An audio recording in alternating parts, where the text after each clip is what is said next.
What's up, y'all? My name is Ian Edwards, and welcome to the Soccer Comic Rant. We got a lot of things to talk about. We talk about racism in La Liga, and the haters getting at Vinicius Jr. It's unjust. How can we fix it? We're going to discuss that on this podcast, and some of the things that different organizations and leaders of FIFA, La Liga, and the president of Valencia and Rio Ferdinand said. We're going to talk about Man City, the official Premier League champions of 2022-2023, the World Cup year. And they did it. They are the champs. And Arsenal, they are not the champs. And we're going to talk about them, talk about Newcastle achieving Champions League. And I mean, great feat for them. Hopefully United can be the next one to join them. And we'll talk about the bottom of the table. And, we'll just, don't remind me. And we got Lee Hudson, stand-up comic from England. Lee, remind me to bring up Martin's prediction at the beginning of the season so we can see where Spurs landed or is landing compared to where he said they would land. I remember what it is. I think you remember what it is. So that'll be a fun topic to discuss. And what else? And we'll talk football. Thank you for listening on all the platforms, audio platforms, and on YouTube. Every time I lie to you guys and say, I'm going to go to the comments and start responding, and I did it and I stopped. I just got busy. I've been on the road. But we'll talk about the road a little bit, and then we'll get to racism. So we'll talk about some light, fun shit, and then head to some deep shit. So Lee Hudson, stand-up comic from England, co-host this evening as usual. And you wanted to ask me something earlier, and I said I can't tell you that until we get on the podcast, fam. So go ahead. Yeah. I was asking how the Zanies weekend was, the Chicago and Nashville. So it was. I'm gonna act like we never asked. Oh shit, you were asking me that? Okay, let me just tell you. Nah, it was fun. Like people are really coming out, and the numbers are good because that's numbers and the amount of people that come to see you in the clubs. That's how you get booked. And I've been like working the social media and trying to post every day, and it's a lot of work, but you have to do it to get people to come to the clubs. But the more people come to one club, the more they'll come to other clubs and they see your posts. So I'm actually starting to enjoy the challenge of making people come out to shows. And, there's appreciation when you're at the clubs and they're like, like Zanies in Chicago is like, I said, is it normally like this on a Friday night? And they're like, no, this is good. These are good numbers, so to hear that, to be able to tell my representatives that so that they can push for more dates and more money, because they're not paying us a lot out here. They're not, just be honest. So that's good. And there was one guy in Chicago, I was making fun of him. He was in the front row. I forgot what night it was, maybe the first show Saturday night or the second show Saturday night. And I'm glad I ran into him at the end of the show because he's a podcast listener. And he was just dressed like he just rolled out of bed. So I was killing him for sitting in the front row in shorts and his third best lager shirt. And I was just making fun of like how he was dressed like a lumberjack. And he was having to be a fan of the podcast. And he almost wore his Man U shirt, but he thought it might be too much. And I'm like, nah, you should have worn it. Yeah, I would have known. I wouldn't have attacked you so viciously for listening to the podcast and coming out to the show and dragging your wife with you. So I appreciate you coming out if you're listening, and anybody that came out for any reason. So Chicago Zanies was good, and I was there. I got to Chicago Wednesday. I had no shows, but it's good to have an extra day. You're in Chicago, you just walk around it. They added the steps in, walked all over the city, went to Wicker Park, Lincoln Park, all the parks, and just found vegan food and explored and did the shows and met some good strangers. Like I'm DMing with some people now. This lady, she fell asleep in the front row of the second show on Saturday night. And I saw her, and I saw her husband reach over and try to like lift her chin up, like subtly. Yeah, I saw it. And then I said, let me say something to her, because it might be more of a jolt. Like me saying something to her is like, you know, those things on the when you're driving off the road because you're falling asleep and your tires make that sound, because in America, like I wanted to have that effect. It wakes you up like, oh shit, I almost died. So I started talking to her, making fun of her, and she was involved in the show, and found out her husband was a injury lawyer. So that was funny too. And you know, so we just had some fun, man. And we got the Chicago Zanies taped the shows, so gonna be posting clips from the shows to help. Nice. But yes, it was fun, man. Zanies is a legit club, so thank you everybody there at Zanies, man. You do your fucking thing. You've been there for 48 years, only 48 years. So it's good. Not bad for an old strip club. Because that's what I found out that it was. And then Zanies, Nashville, Heat, 5 people came out again. So happy to see people come out, respond to the posts, and we're going to keep this going. Even though I have no more dates left, really. I got 1 or 2 left for the year, but we'll add some more. And so, yeah, but it was fun. Nashville's a growing football city as well. They got the MLS team now. Mm-hmm. I think there's some. Yeah. They got some famous owners as well, haven't they? I think I can't remember who is involved in the ownership at Nashville. I should have looked into it, but I got there like Sunday morning, and I just went downtown and walked around, and it was like bachelorette party, like on steroids, like multiple bachelorette parties on those pedal bars. So they're drinking and pedaling these bicycles that's in the shape of a bar, and they're just all having a good time. Well, they got a real crazy ownership group. Nashville. Oh, yeah, their ownership group includes Giannis from the Bucks, the Greek Freak. Oh yeah, he's in there. You got Reese Witherspoon, completely different type of person. Yeah. And Philip Forsberg, the Swedish ice hockey player in the NHL. So they got a real mix of people involved in that club. But yeah, that's interesting. I wonder who talked Reese Witherspoon into investing in football. So I'm going to own an NFL team. No, they kick the ball. Why did they kick it when they could throw it and hit each other? Reese, just trust me. I'm your investor. I haven't failed you so far. I don't want to explain this. It's been 3 hours. I'm trying to explain what football is to you. So just do it. Or she found out when we just found out, when she listened to the podcast, that she's an investor in the Nashville football team. Like, really? I am. And Derek Henry from the Tennessee Titans as well. They got people from all other sports involved. They got like NFL players, NHL players, NBA players, all sorts of people involved in there. Damn. But no, my weekend was interesting. I did 2 shows in London on Friday, and then I went to a rave. Oh, you did? I'm peaked. Interest peaked. Sorry about the soccer, y'all. I want to hear about this rave. I went to a rave sober because I still needed to drive home afterwards. So I left my second show at about 12:30.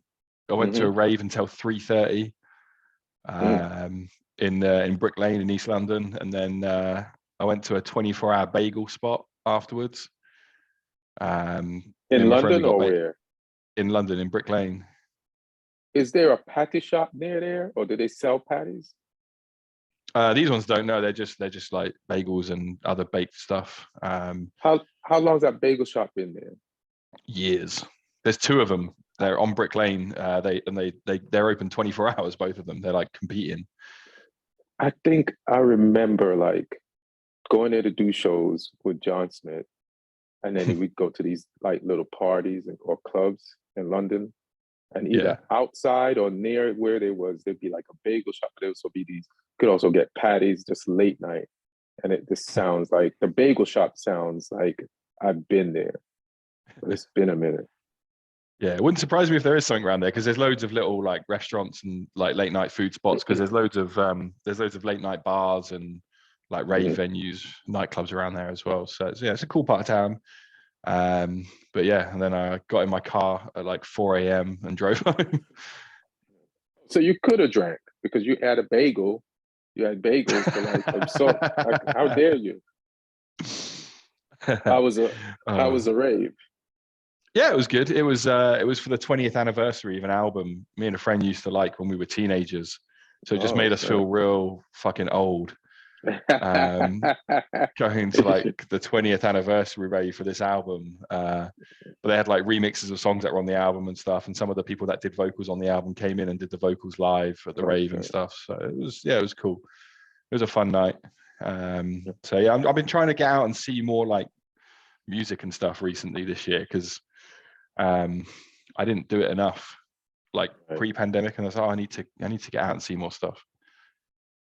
No, that's dope. I'm actually going to kind of a music festival this weekend. It's in Bakersfield. What's the name of this festival? Shit, I'll remember. But some friends are going. We're gonna camp. I just ordered a tent online. I don't know how to camp, so we'll see how it goes. But yeah. Honestly, I prefer my music like indoors. I like a good indoor venue. I'm not a camper. I can't do that shit. Me neither. I like the outdoor festivals, but I like to stay in a hotel. But this time, yeah, I guess I'm camping. Damn, what is the name of this shit? I can't remember, man. It'll pop in my head. My next one isn't until next month. I'm going to see Action Bronson. He's coming over with a live band playing in Camden, so that'll be fun. So this is going to become a habit. Well, that's not a rave. That one's more of a gig. That'll be finished by like 11. That'll be a regular night. But no, then I did 2 shows on Saturday, and then 1 on Sunday. So yeah, nice busy weekend. That's good. I'm glad you didn't drink though. I'm just joking around for people. You know what I mean? But yeah. Yeah, Ian's not trying to get me arrested. Yeah, no. Why would I? You know who I want arrested? Some of these Valencia fans. These racist Valencia fans who were going at Vinicius Jr., monkey chanting ass Valencia fans. And this is almost like, if not the 10th, up to that amount of times almost that Vinicius Jr. has encountered racism in La Liga. And a lot of people are not looking good. The president of La Liga is fighting Vinicius Jr.'s statements harder online and responding to him than he is fighting the actual racism. And it's like, bro, are you out of your mind? You're attacking the victim of the assault. Like, you need to chill. Like, you're trying to defend the interest of a league that if you admit it and say you'll fix it, it'll get better. But the racism in Spain or in the world is so ingrained, and you can get rid of it. Because I was thinking about like, how do I approach this topic without anger and say things that will help? So I was just thinking, like, if you taught it in your schools, because I was taught racism in schools. I didn't know it was racism I was being taught, just the way history and life is presented to you. It puts one race in a better light than your race. And I'm sure the education system in Spain and other countries where there's racism is like that too. And it was done not by accident. So if you could teach people racism, you could unteach them racism, because we come up with all these technologies and all these things that are feats of human grandeur that didn't exist before, and they work. So the intention to erase racism needs to be set, and our minds that come up with everything that we've come up with it in this life, including racism, need to be put towards getting rid of it, because some people don't even know they're racist. Like the way these Spanish people are talking, especially some of the media outlets, saying Vinicius Jr. brought it on himself, the way he dances, the way he fucking enjoys life. Is Ronaldo bringing it on himself when he's suing all over the place, or Messi when he celebrates? It's just a lot of ridiculous comments. And these people almost don't understand how racist they are, because it's been allowed and they've been taught, and it's cool. And the president of Valencia, you're just trying to keep your fans there to keep coming back to make money off them. So you're defending them. You sound stupid, bruh. You said Ancelotti was mistaken. Well, hey, fam, the referee started the racism protocol. So I guess he was mistaken too. And all the videos that were recorded of the Valencia fans outside the stadium and inside the stadium, I guess they were mistaken too. So you're right and everybody's wrong. And your fan base is, 100% legit individuals. And it wasn't all the Valencia fans. We're talking about the racist ones. But this problem is everybody's problem. Like, if we make the world better, the only people who benefit is everybody. And the reason why there's racism is because there's financial benefits to it, to certain groups. And that's why it's taught in our schools, in our religions, and just everywhere else, that it's been instilled and placed so that we could pick it up and live it. And it's done so well that even Black people are racist towards other Black people, and other people in other races are racist towards the color spectrum in their races.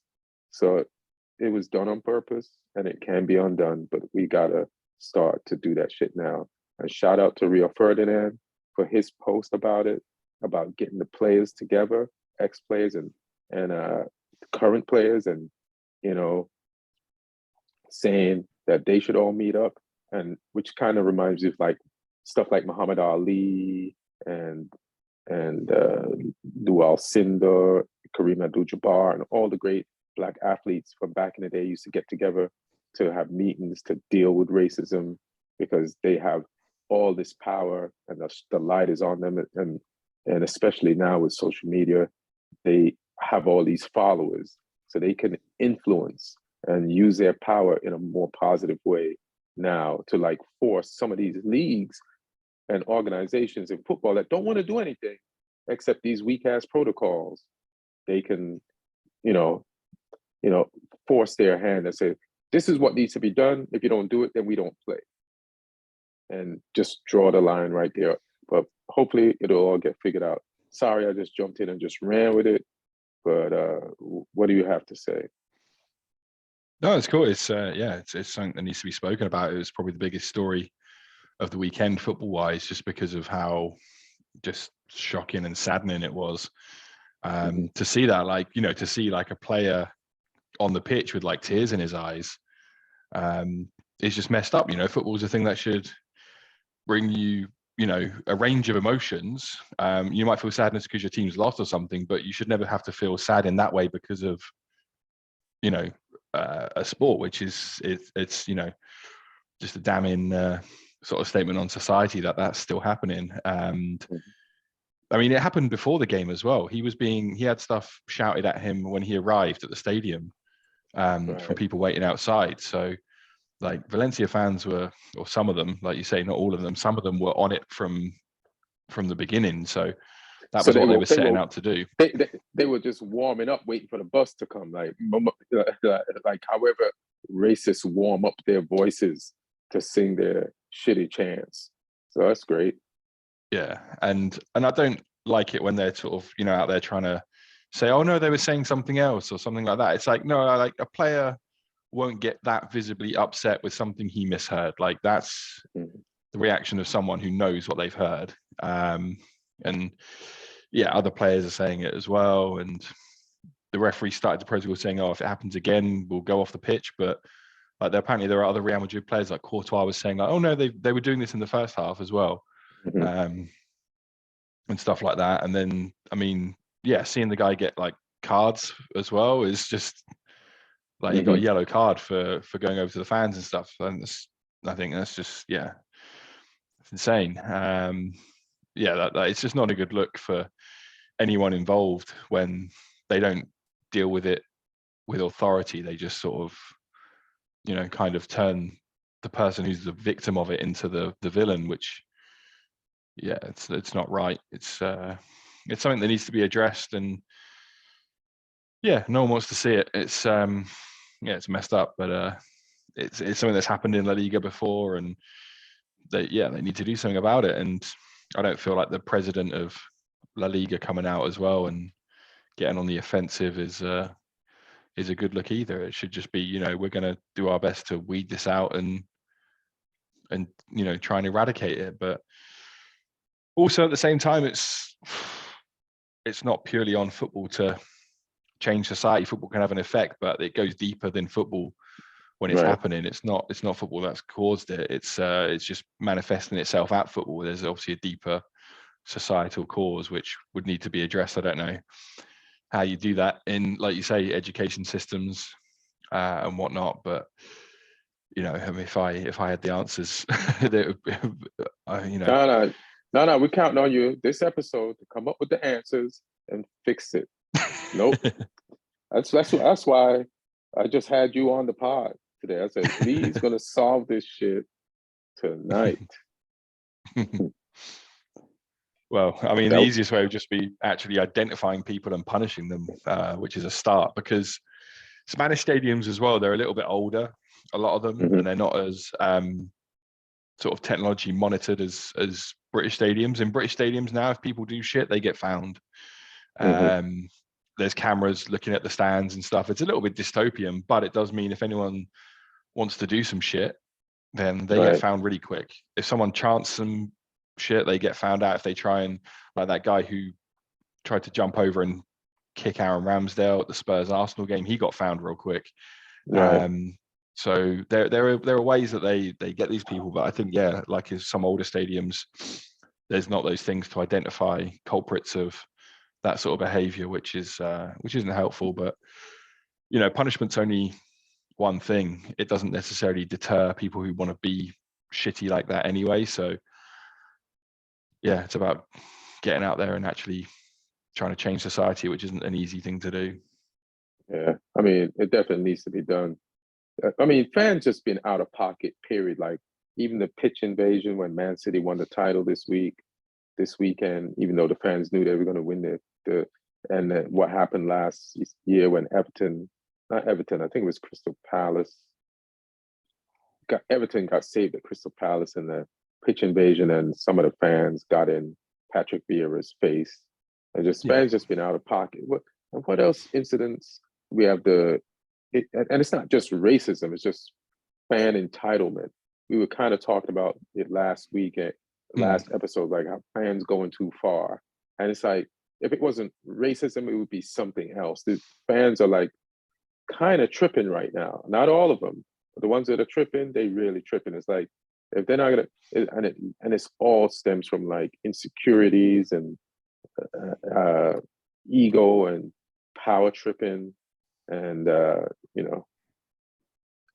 just this overall like we own you type shit attitude, and this is our place, and it's like, chill.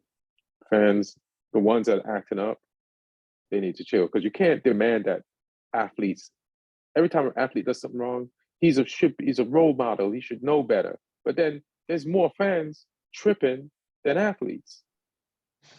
But because they're not famous, it's like, oh, this guy just did this, or this person just did this. But nah, man, your fans need to get their shit together too. This is a two-sided thing. It's not like you could just blame players all the time. Like, you gotta, like, the players gotta play right, so then you gotta fan right too. So that's just period.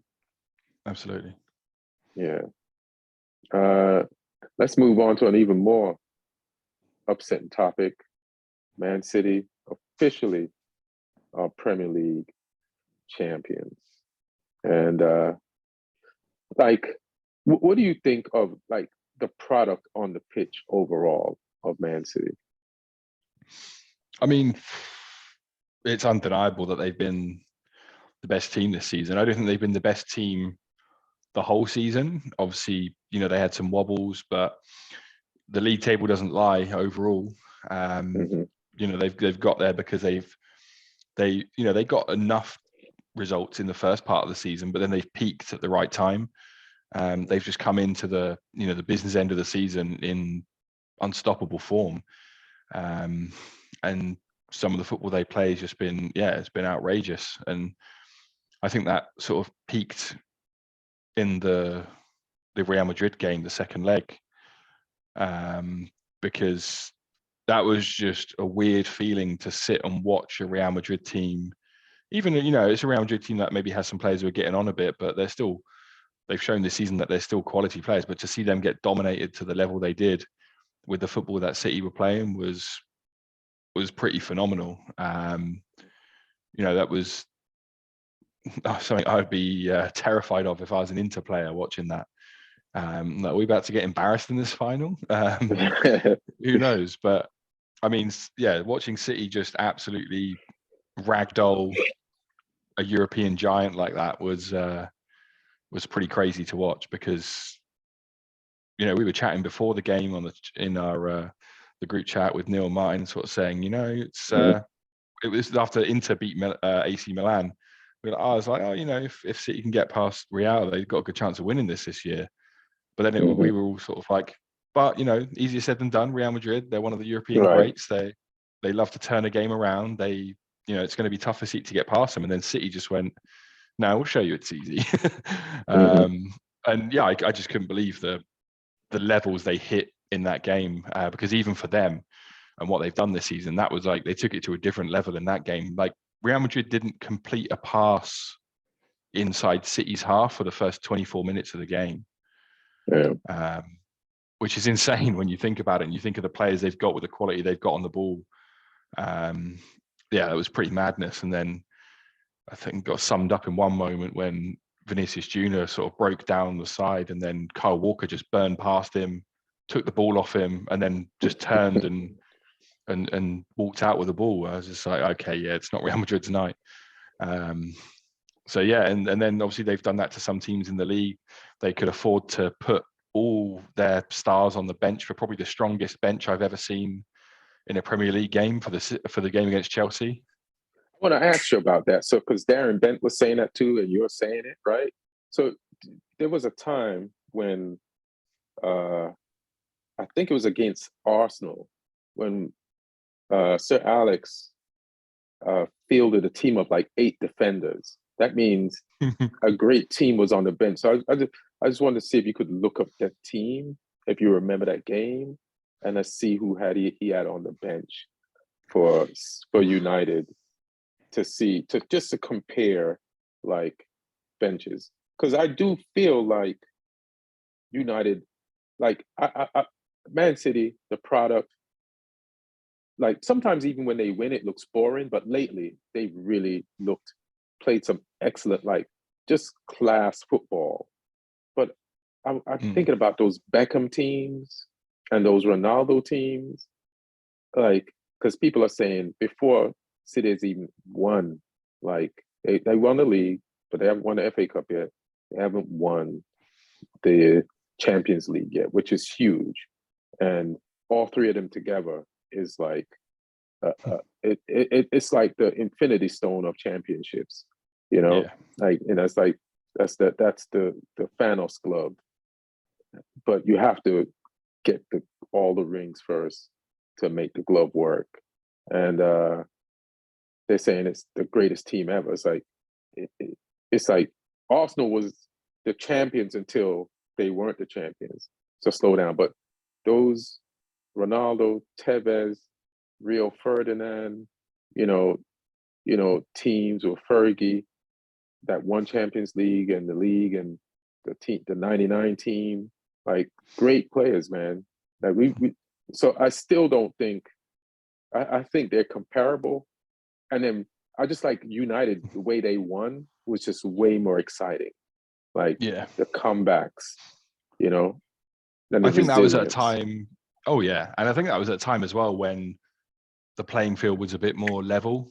Like United were the dominant team in England; they could probably spend the most money, but they weren't spending above what the other big teams in Europe were by the disparity that they are now with what City are spending more than the other teams in Europe. So yeah, there definitely is that, and I kind of hope City do win everything though and do the treble, because then it will mean because then it will mean that the only team who stopped them from doing the quadruple was us when we knocked them out of the Carabao Cup.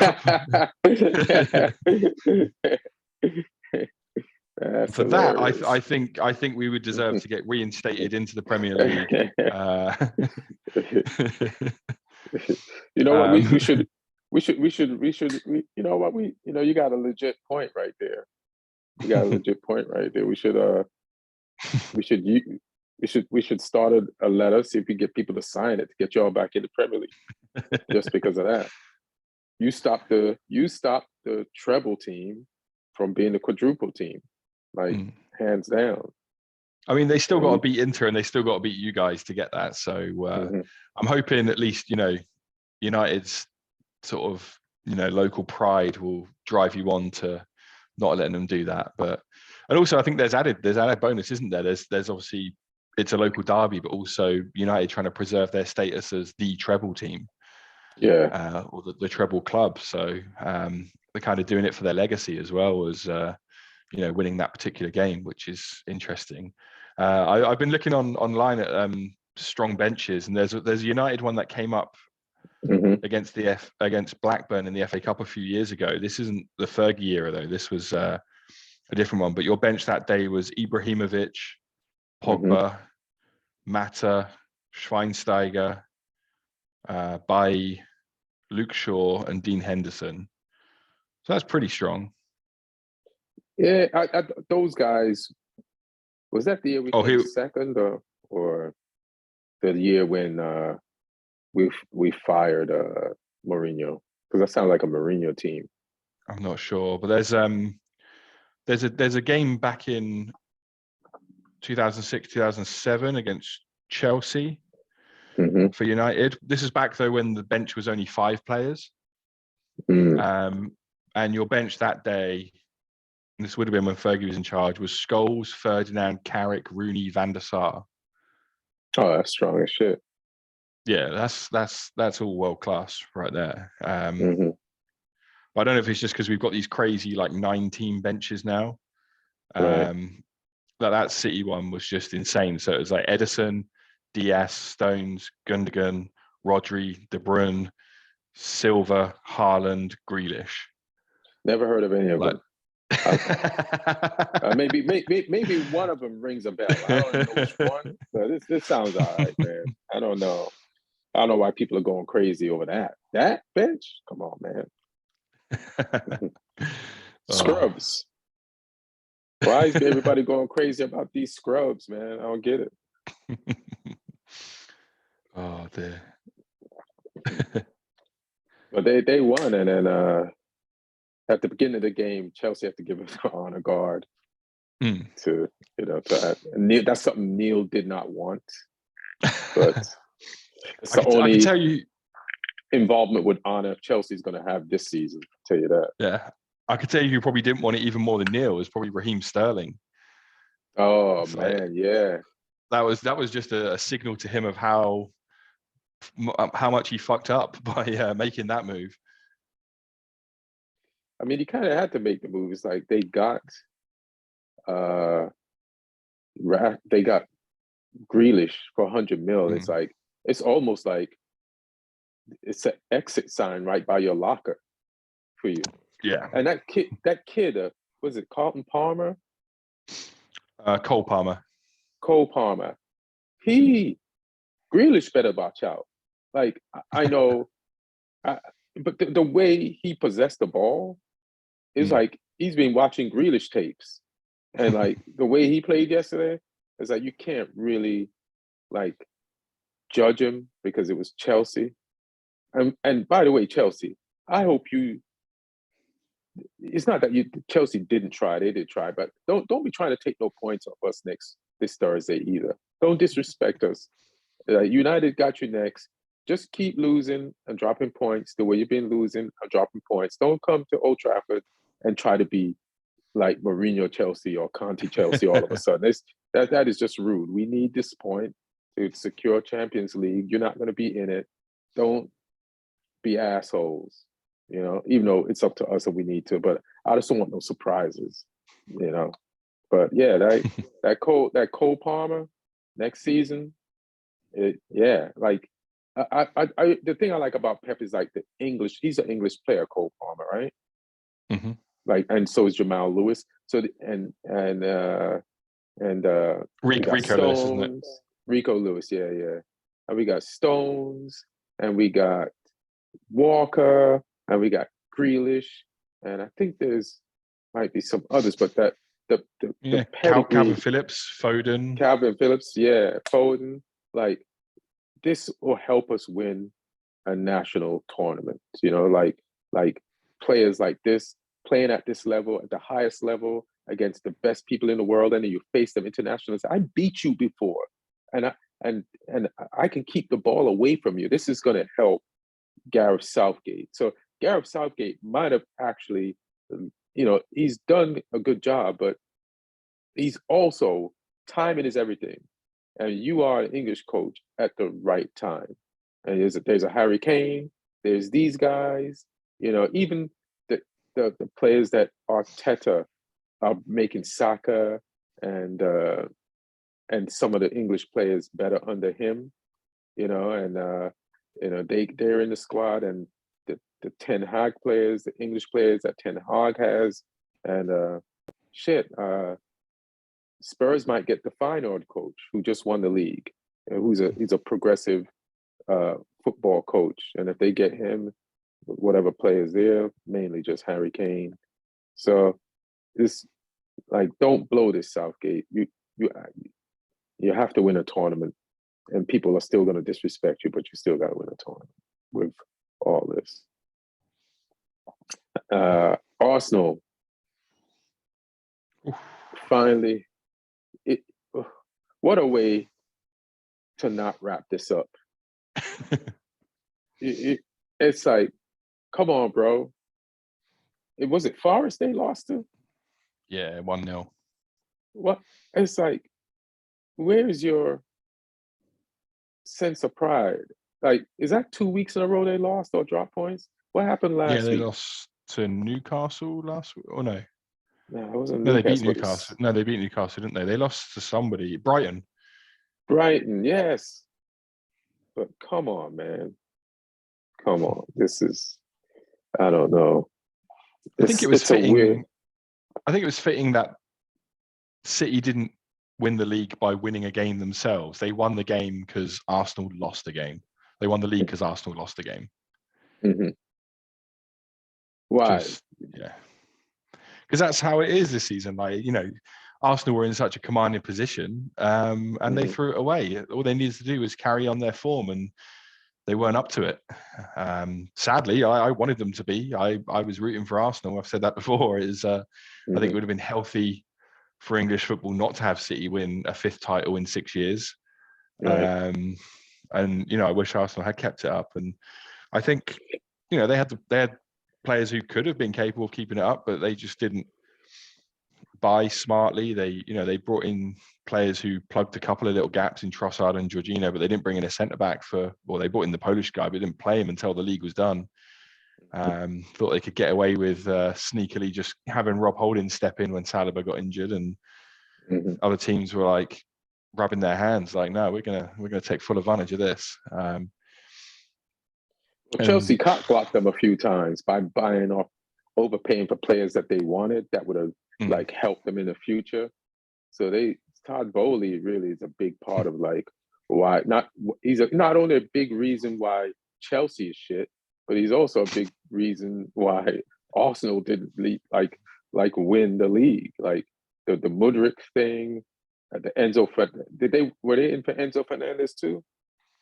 I'm not sure, but I mean, Mudryk Okay. hasn't done shit since joining Chelsea, so maybe Trossard But was the better purchase out of the two. I don't know. Like you know how Jorginho sounded like a good idea in the beginning, and they had an 8-point lead, and their defense was great. But since he's joined, like their defense has shipped so many goals, and they lost the 8-point lead. And how much are they trailing by now? With still one game left, it's like I mean, I don't know. Like City have got 2 games left. Arsenal have only got 1, but City are 7 points ahead. Wow, and they used to be 8 points. Arsenal used to be 8 points ahead, and with a game in hand, right? Something like that. Yeah, it's so stupid. Yeah, it's not good. Like it's like before, like when you listen to Arsenal Fan TV, and they were like a few weeks ago, like a week ago, when the league was officially gone, and they, to their credit, admitted the league was gone from the moment that they lost to Man City. You know, that's the only thing they got right early. Like it's over. Even when Arsenal still had a chance, they're like it's over. They knew. They could see, you know, they like this is the end of the movie right here. So to give them credit that, but yeah, this is not. Arsenal is extra proven that they weren't ready for a 38 game like season to beat Man City. And congrats to Man City. I'm a United fan. You play good football. Congrats, you did it. And like hopefully we could figure out a way to stop you in the FA Cup. You are in super good form right now. You've stepped up your game, and you got like 2 teams, and Pep is obsessed. And I saw like when there's like lining up to get their trophies, like the trust, like the announcer named off like 8 guys who are Pep's like brain trust that help him bring in players and strategize. And I was like, damn, does any team have that?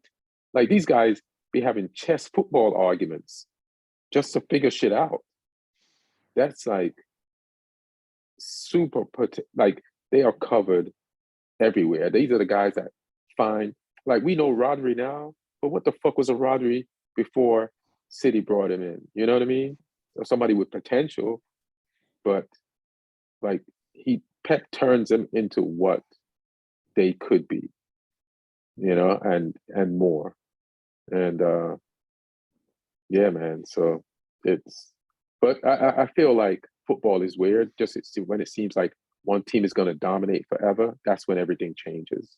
And like one thing about the Premier League, it has this way of make you looking forward to the sequel. You know, like I'm excited for next season because of Newcastle, because of Arsenal, because of City, because Liverpool will probably be back, because Chelsea's going to get poached, and Man United is going to be sold. It might be sold at a very terrible time for us to get players in, but still, we're going to make some moves that are going to improve us. So I'm excited. Like even every year, I can't believe how more excited this league gets everybody to look for. It's one of the greatest soap operas with a round ball. It's pretty dope.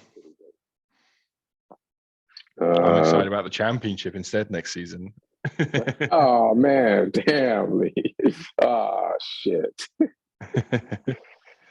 Oh, tell us about your new acquisitions in coaching and all that stuff. So what and your style of play and all that. Yeah, we should be getting a new coach confirmed like soon. Apparently we've had permission to speak to Russell Martin from Swansea. And he only finished 10th, I think it was, in the league with Swansea, but they had a low budget, and they went like 9 games unbeaten at the end of the season. So yeah, they've got some interesting. He's got some interesting methodology. They finished second behind Burnley in terms of possession and progressive passes, so forward passes, which is that's a good metric to have if you came close to Burnley there. I think they were just doing it with lesser players and also, like I say, a lesser budget. So it potentially bodes well if we want to try and play that sort of football and dominate that league next season. A lot will depend on the players we give him, because there's going to be a lot of turnover. So it depends how quickly he can transfer that style to those players. But it's probably worth considering as well that Swansea's last two managers before him were Steve Cooper and Graham Potter. Oh, okay. So Swansea have got a good track record of being a good launch pad for Right. young managers who want to take that step to the Premier League and prove themselves. So who knows? We could be shopping in a good place. It's I mean, there's no real managerial appointment that could get me excited in the Championship, because compared to some of the people we could have got if we'd have stayed in the Premier League, it's not as good. But from what I know of Russell Martin and from what I've heard on other stuff as well, it sounds like it's, in the circumstances, one of the better options we could have gone for. We made an approach for a guy called Enzo Maresca, who's an Italian ex-player. He's on Pep's staff at City. We offered him the job first, but he said he wants to stay at City for another season rather than become a manager. So he would have been an interesting one if we could have got him.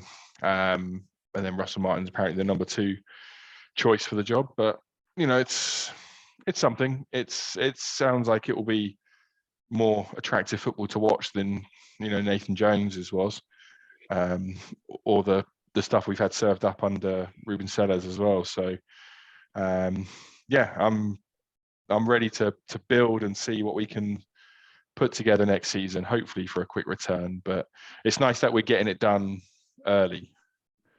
Right. The body's not even cold and we're moving on. Yeah, I know. It's only 46 games, man. Is it 46? How many y'all got there? 48 or 46? It's something crazy in that league. So It's in I the think 40s. it's 20. Yeah, it's a lot. It's a lot of football.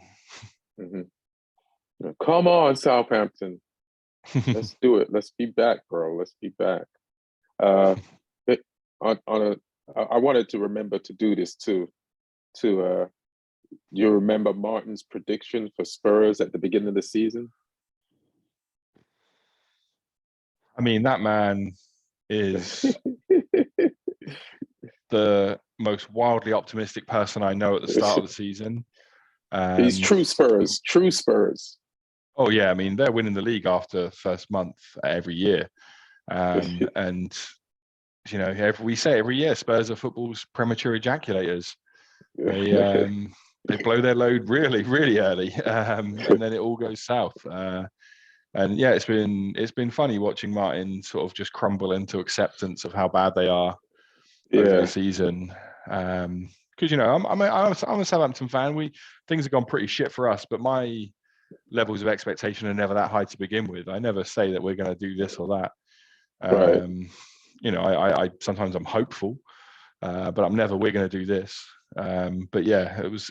I can't remember the exact position he predicted. I think he might have said they're going to win. They're going to win the league or finish second to City. No, win the league. He said win the league. I said, "Are you serious?" He said, "Yeah, win the league." He said, "We got a Champions League spot, and we have Conte. We're going to win the league." And now they are 8th, which means they're not even.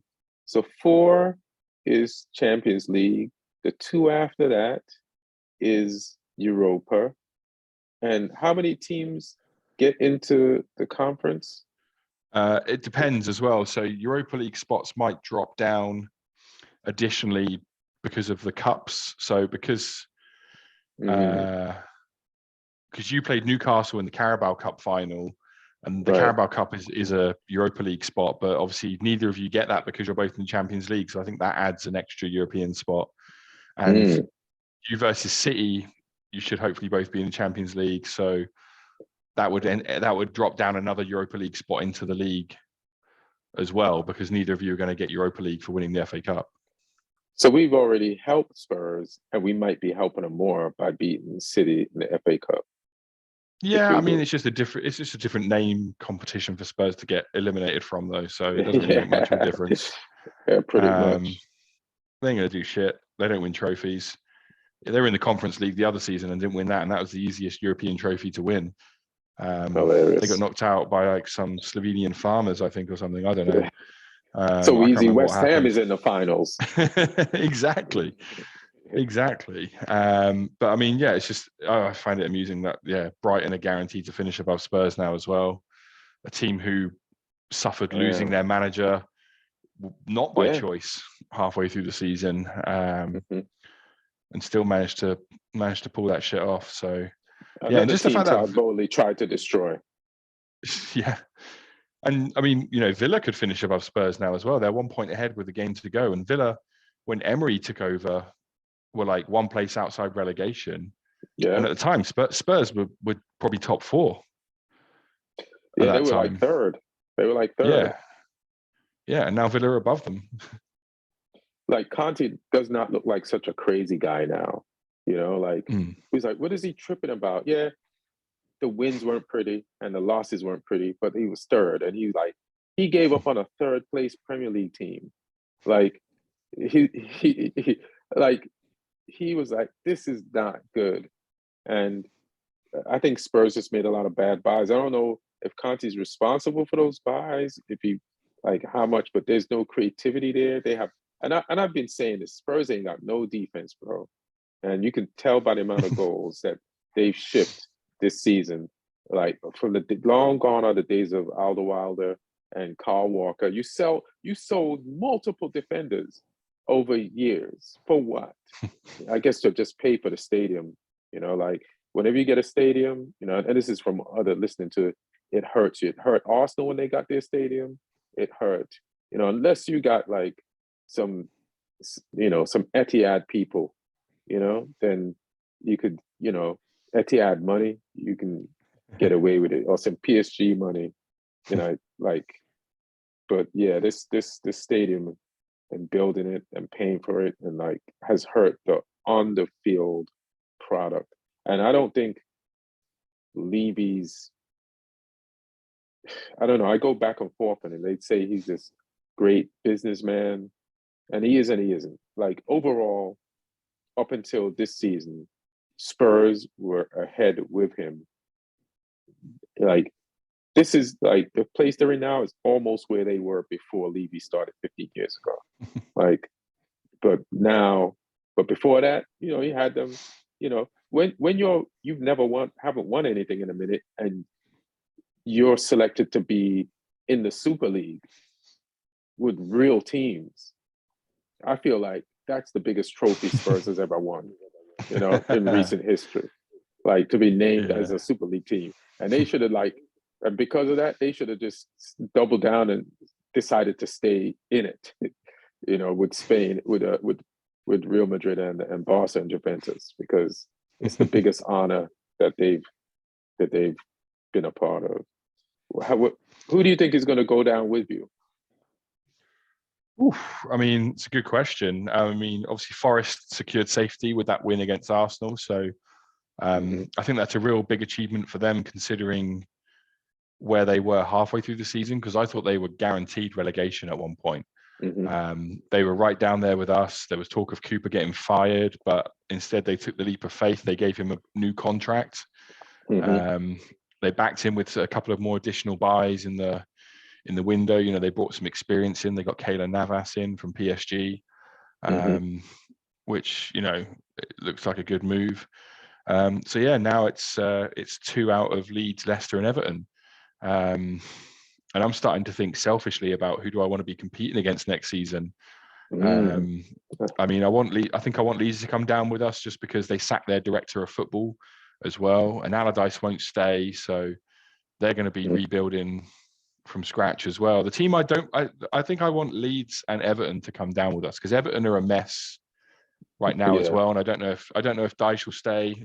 And they just seem a bit more disjointed. Whereas Leicester, I think they're probably the most well-ran club out of those 3. which isn't It's saying much harder. because Everton and Leeds are both a shambles, and they've already got Dean Smith in place who would stay. I think if they go down, they'll have to deal with a few players leaving, but I think they have more saleable assets. You know, they'll get a lot of money from Maddison, and maybe a couple other the good players they've got in there as well. So yeah, I'd rather Leicester didn't come down, but at the moment, I mean, Everton have got 2 points on them with 1 game left over both those teams. So it depends who they're playing. But I think Leeds are playing Tottenham, so that's a guaranteed win for Leeds. So they might stay up. No, I mean, who knows? Tottenham might decide to give a reaction. So Leeds are playing Tottenham. Leicester are playing West Ham, who might still be trying to, you know, keep their form going into that final. And Everton, who have they got? Everton play Bournemouth, who, you know, they're safe. They're not going to go up. They're not going to go down. They could leapfrog West Ham and Wolves potentially if they win. So Bournemouth might be wanting to try and finish a little bit higher up the table, but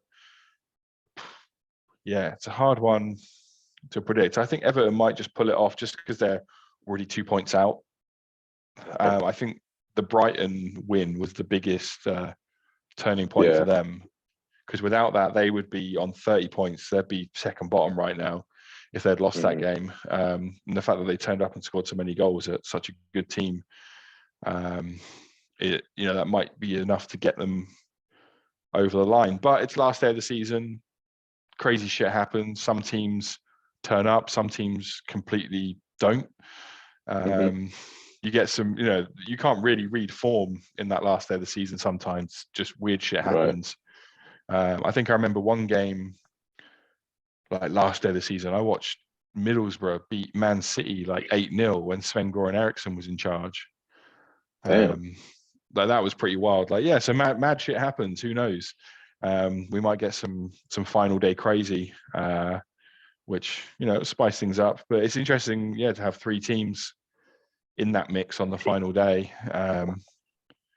And the fact that even the worst one of those, which is Leeds, because the goal difference for them is fucked, they're 7 points ahead of us, which just makes me realize how fucking bad we were. That's crazy. I mean, the team that have lost the most games in the league this year, other than us, are Leeds and Bournemouth. They both lost 20 games each, but we lost 25. So I've really got no arguments about us going down, because we are truly the worst team in the division this year. There's no arguing that. But yeah, I think it'll be the 2 that are in there right now. I think it'll be Leeds and Leicester, but I want Everton to come down.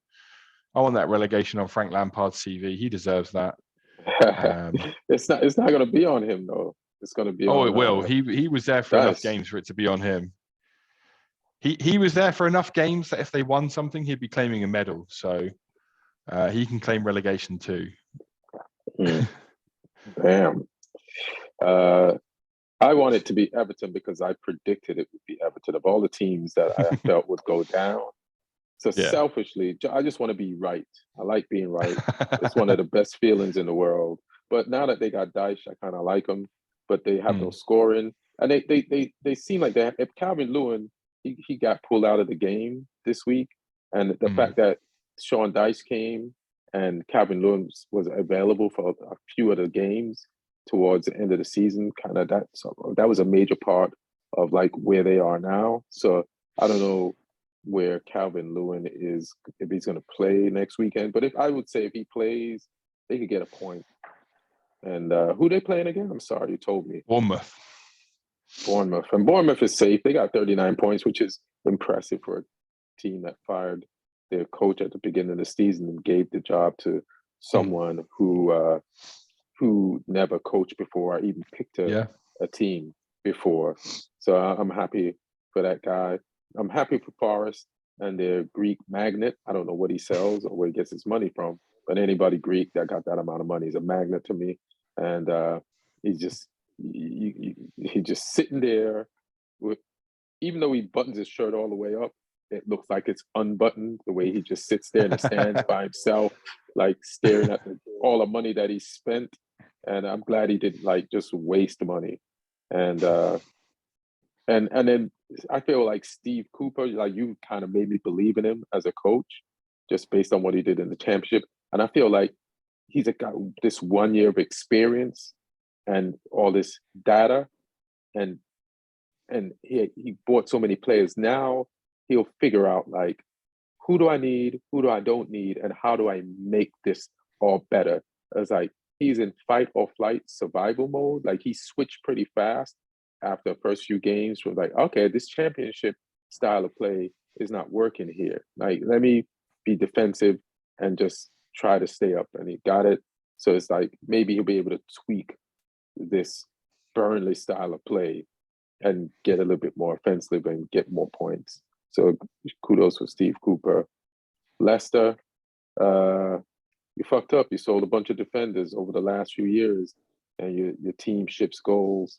And we'll see if you make it. Leeds, you mentioned Calvin Phillips, and Barcelona won La Liga with one of Leeds' players. So you have two players that Leeds sold this season, at the beginning of the season. Calvin Phillips, who's a part of the Premier League winning champions, and what's the guy that Barcelona got from Leeds? Rafinha. He's a La Liga champ. Like, these are players you needed, Leeds. You needed them, and you sold them. And now you are where you are. And I'm not supposed to root for you, but it's good to have you in the league.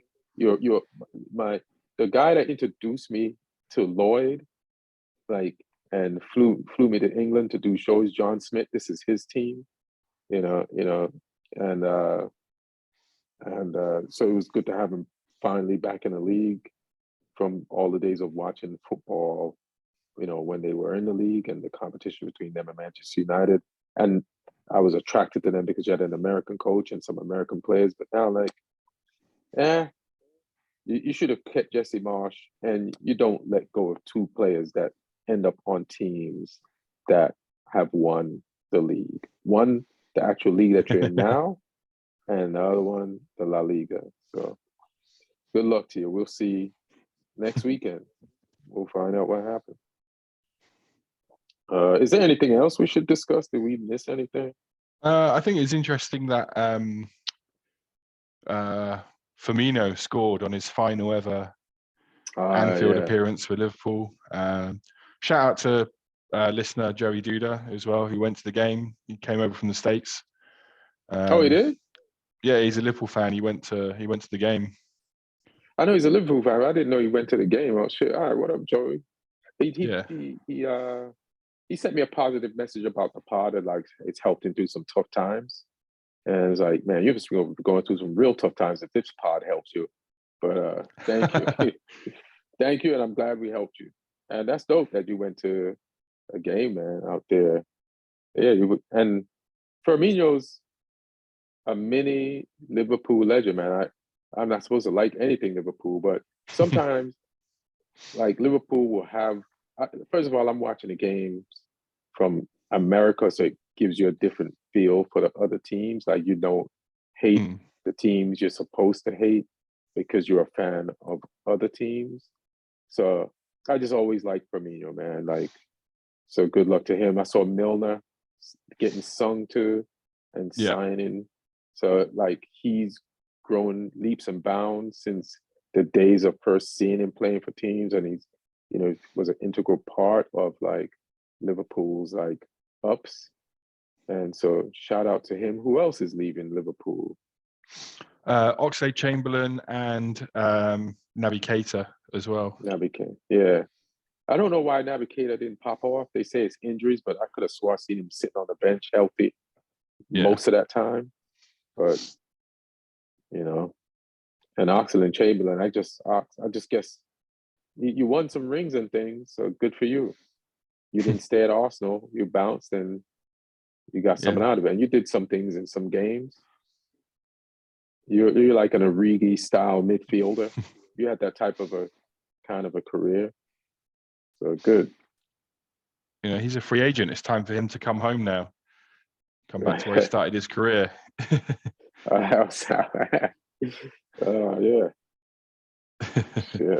And link up. He's above the championship. Yeah. He's above the championship.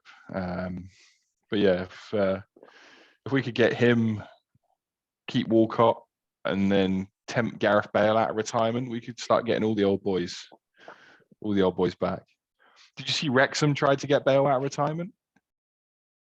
I heard they were going to try because he's Welsh. They didn't succeed. Yeah. Right. Yeah, he's too rich for that. He retired when he was at Real Madrid. So if he retired at Real Madrid, why would he unretire for Wrexham? Nice try, Ryan Reynolds. Yeah. Nice try. Is there anything else? Can't think of. No, I think that's most of the stuff covered. There's obviously a lot of, there's some games that didn't really change the league that were in there. We've laughed at Spurs. So yeah, that's pretty much it. We got the playoff final coming up this weekend to see who comes up. Coventry and Luton. One of them is going to be Premier League next season. Two teams. Well, Coventry haven't been in for a while, and Luton have never been in. So, I'd root for Luton. Yeah. After what they did to get to this final, you have to be a fan of them now. What the coach went through, like if you're like a neutral, I'm assuming it's got to be Luton. Yeah. Yeah, Coventry are a very non-offensive club as well, but yeah, with Luton, obviously, some club was stupid enough to take their manager off them halfway through the season and pay him a bunch of money, and they went. And then they went and appointed a guy who got sacked by their most hated rivals, because Luton hate Watford. And Rob Edwards, who's now the Luton manager, he got sacked by Watford, even though they were in the playoffs, I think, at the time, or just outside. And then Luton hired him, and he has done even better than Nathan Jones did, which is wild. And it's quite weird because at the start of the season, I went to a pre-season game, which was Southampton against Watford, and we had Hassan Huttel in the dugout, and Watford had Rob Edwards, who's now the Luton manager, and we took Luton's manager, and then we fired it. Just a lot can change in a few months. Yeah, I actually mixed up Luton with I think Sheffield Wednesday and Darren Moore. Is it Darren Moore? Yeah. That game was crazy. That was in the League One playoffs. That's wild. League One. Yeah. So when you brought up, I was thinking about Luton, like that's Luton. I don't know who to root for between Luton and Coventry. Well, Luton turned it around. They were losing in their game against Sunderland from the first leg, and they turned it around. But yeah, that Sheffield Wednesday game was crazy. To be 4-0 down and then win 4-0 and then go to extra time and go behind and then bring it back and then win on penalties. Yeah, that was insane. Oh, the reason why I would root for Luton is because I think their coach is an ex-Man United player who scored an FA Cup goal that made Fergie not get fired after they won the FA Cup. Oh no, that's the Coventry manager, Mark Robbins. That's the Coventry manager. So the Coventry manager did Coventry beat Sunderland, which is Carrick? No. Luton, Coventry beat Middlesbrough, which is Carrick, and Luton beat Sunderland. But Sunderland and Middlesbrough are both same part of the country. Oh, okay. This is where I'm mixing it up. There was 3 Man United players involved in the playoffs. One was Diallo with Sunderland, right? Ahmad was at Sunderland. And then he got knocked out by who? Luton. And Luton doesn't have any Man United ties, right? I don't think so. And then Middlesbrough had Carrick, right? Yeah. And then he got knocked out by. So I'm mixing up all these. Sorry, y'all. I'm already at that music festival. This is how much Ian doesn't care about the championship. This is what I've got to face next season. When I'm on here trying to talk about my team's existence in that division. Yeah. Ian will be like, "Who did you play? Who are they? Like, why are we talking about this?" Yeah, listen, the podcast spectrum is going to be broadened next season because of your downfall. So everybody's going to learn. This is almost like the Wrexham documentary, how it's taught like people in America the tears of football in England. Like people will just pass us by because of so you are the Ryan Reynolds of this podcast. You're going to teach us a lot. I mean, I'll take that. Yeah. But yeah, it feels weird that I'll be supporting a championship team next season, but also at the same time, Burnley versus Luton could be a Premier League fixture. That's wild. That's wild. That is going to be wild. But I mean, we've spoken about it before. I just want to see Luton Stadium in the Premier League because it's crazy. Like you have to, like it's surrounded by like old terraced houses, and some of the stands you have to walk through houses like gardens to get into the stadium. damn. It's a real throwback, and I love that. I love all the old stadiums with character. Brentford's old stadium used to be similar to that before they moved to their new stadium. And I just think it adds something to the game when you've got these old historic stadiums. I think they're trying to build a new one, which won't be ready for the Premier League. It would still take them a couple of years, but apparently they would need to spend £10 million on improvements to their current ground just to have it like ready for the Premier League. They got it now. They got that now. They got it. If they go up, they got that money. Oh yeah. If they go up, they got it. Yeah. Yeah. All right, Luton. Let's see what you could do. I like the name Luton. I remember either going there or performing there. So let's go. I'm just on the sound Luton. Let's go Luton. Let's do that. So, all right, man.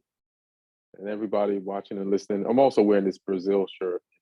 Solidarity with Vinicius. So yeah. So let's each individual person do our part to like educate ourselves more and kind of learn about other people and try to like person by person like get rid of racism because it's on all of us and it's something that'll improve the world for everybody exponentially in ways you don't even or haven't even thought about, or maybe you have, but let's that be a part of our journey because it's a societal thing that is bled into football.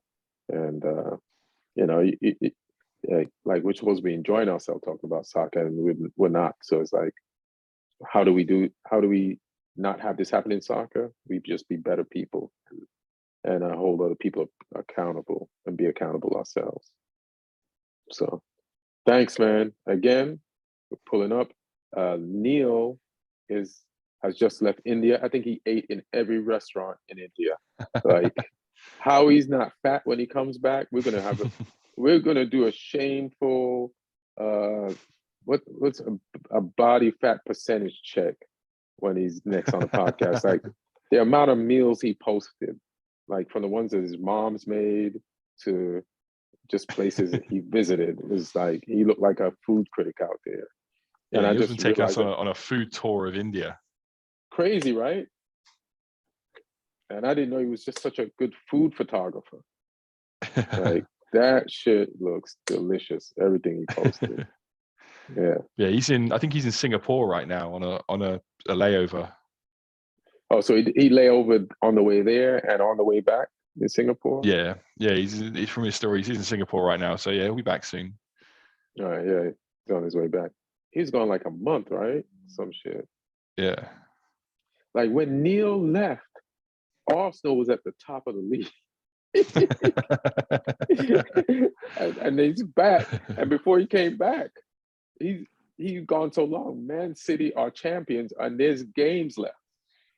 So that's how long Neil has been gone. Although in the time he was gone, I think Chelsea still only won one game. Yeah, in the whole time he was gone. Chelsea's point total moved maybe a point. In the same amount of time that it took Arsenal to lose the league to Man City, Chelsea's point total, you're right. It's hilarious. Some things never change. All right. Thank you all for listening and watching. Like and subscribe on YouTube. We love you. Be good to each other. One. So,